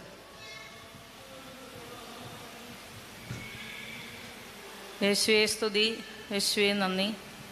എൻ്റെ മകന് ബാംഗ്ലൂരിൽ ഒരു ജോലി കിട്ടിയിട്ട് അവൻ പോകാൻ വേണ്ടി എല്ലാം ഒരുങ്ങി തലേ ദിവസം എല്ലാം സജ്ജമാക്കിയിട്ട് അവന് അന്നേരം എന്നോട് പറഞ്ഞു, അമ്മ എനിക്ക് ബുദ്ധിമുട്ടാണ് പോകാനായിട്ട് എന്ന് പറഞ്ഞു. അവൻ്റെ കൂട്ടുകാരൻ വഴിയാണിത് ശരിയാക്കി കൊടുത്തത്. അത് കേട്ട കൂട്ടുകാരനും ഒരു ബുദ്ധിമുട്ട് പറഞ്ഞപ്പോൾ എനിക്കും വല്ലാത്ത വിഷമമായി. അങ്ങനെ ഇരിക്കുമ്പോഴാണ് ഇവന് ഗൾഫിലേക്ക് ഒരു ജോലി ദൈവം ശരിയാക്കി തന്നത്. അവന് മാനസികമായും ശാരീരികമായും ഒരുപാട് ബുദ്ധിമുട്ടുണ്ടായിരുന്നിട്ടും അമ്മയുടെ സഹായത്താൽ ഈശോ വഴി ഞങ്ങൾക്ക് ഈ ജോലി തന്നതിന് ഈശോയുടെ നാമത്തിൽ അങ്ങേക്ക് നന്ദി പറയുന്നു. യേശുവേ സ്തുതി, യേശുവേ സ്തോത്രം. സങ്കീർത്തനം 138:3 ഇപ്രകാരം പറയുന്നു, ഞാൻ വിളിച്ചപേക്ഷിച്ച നാളിൽ അവിടുന്ന് എനിക്ക് ഉത്തരമരുളി. അവിടുന്ന് എൻ്റെ ആത്മാവിന് ധൈര്യം പകർന്ന് എന്നെ ശക്തിപ്പെടുത്തി. മകന് പോകാൻ പേടി, ഇങ്ങനെയുള്ള സാഹചര്യത്തിലൊക്കെ ഇത്തരത്തിലുള്ള വചനങ്ങളൊക്കെ എടുത്ത് വായിക്കുന്നതും അത് തന്നെ പല ആവർത്തി ഉരുവിടുന്നതും വളരെ നല്ലതായിരിക്കും.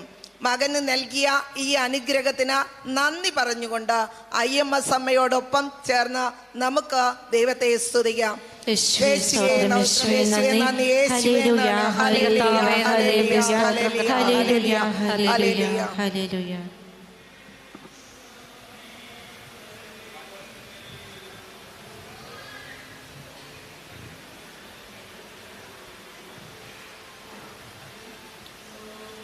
റിൻസി എന്ന സഹോദരി എടത്തുവയിൽ നിന്ന് തൻ്റെ മകൾക്ക് സാക്ഷ്യം പറയുവാനായിട്ട് വന്നിരിക്കുന്നു.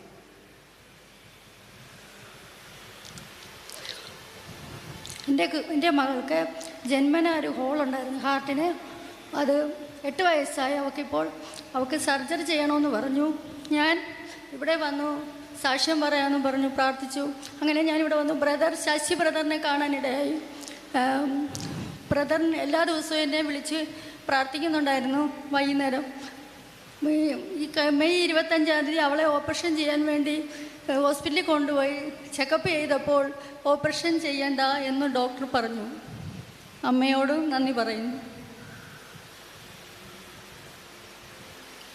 ലൂക്കായുടെ സുവിശേഷം 11:9 ഇപ്രകാരം പറയുന്നു: ഞാൻ നിങ്ങളോട് പറയുന്നു, ചോദിക്കുവിൻ നിങ്ങൾക്ക് ലഭിക്കും, അന്വേഷിക്കുവിൻ നിങ്ങൾ കണ്ടെത്തും, മുട്ടുവിൻ നിങ്ങൾക്ക് തുറന്നു കിട്ടും. ഈ സഹോദരിയുടെ മകൾക്ക് വേണ്ടി ഈ അമ്മ പ്രാർത്ഥിച്ചപ്പോഴ സൗഖ്യം ലഭിച്ചതിനെ നമുക്ക് IMS അമ്മയോട് ചേർന്ന് ദൈവത്തെ സ്തുതിക്കാം. സ്തോത്രം, യേശുവേ നന്ദി.